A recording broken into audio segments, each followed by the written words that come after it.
The Green Book was a guide for African Americans to travel safely, to find shelter, food, and gas in a time when these basic rights were not guaranteed. Every trip through America for a black person during those times was potentially fatal. The assumption is at some time it stopped, and that's not the case. It never stopped. Traveling While Black exhibit is kind of a parallel film to the Green Book. It kind of documents how the black community had to take precautions when traveling through the U.S. People often think this is just something historic and it's in the past, but the film makes really strong connections to what's happening socially right now. This exhibit is really unique in that it brings virtual reality as the means to build this bridge. You know, if you're watching just a flat screen TV and you see something you don't like, you can turn away from it, right? But with a virtual 360 experience, you turn away. You're seeing this moment where Miss Samaria Rice is having a really profound conversation and it's too much and you turn away. What do you see? You see faces of the others in the room crying. If you turn away this side, you see the other faces. So for a moment, it lets you experience what it might be like to live in someone else's shoes. We said you can't deal with the challenges on the ground unless you get to the root causes of what is happening in our community. You can't understand what it's like to be a person of color if you're not a person of color, but you can't start to deal with it unless you understand the root causes that get us to the inequities that exist today. The goal of the film is to be a conversation starter, is to ask what can you or me as a person coming into the world, interacting with our black community members, how can we be a part of the solution towards dismantling racism?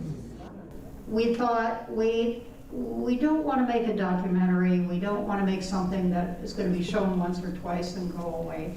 We want to make an impact and get out into the communities and start a dialogue. It was always a question where to put it, you know, where do we film this? And I said, well, I live in Washington, and there's a place called Ben's Chili Bowl where the community gathers, black, white. You know, these issues come up every day. We talk about them.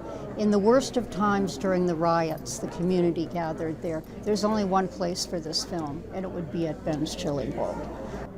When we opened the Chili Bowl in 1958, my husband and I knew that we wanted to be a part of a community. And that was an amazing community. I came to Washington from Virginia in 1952 to a segregated city.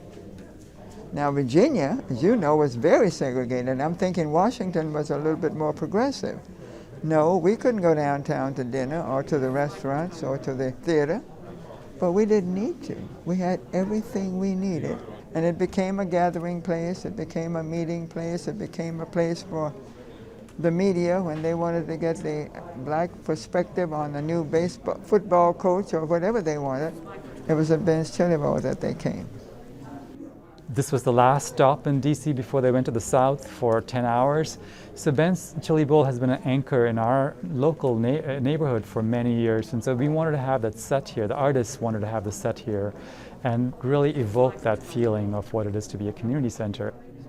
The Traveling While Black experience is very emotional and powerful to watch. And so at the end of that, we wanted to have people have a way to process what they saw. So we created some reflection prompts like I can, I didn't know, I will, my family, just to get them started on thinking about what they've watched, what they can do with the information they have, and walk out as change makers. This one starts with we can.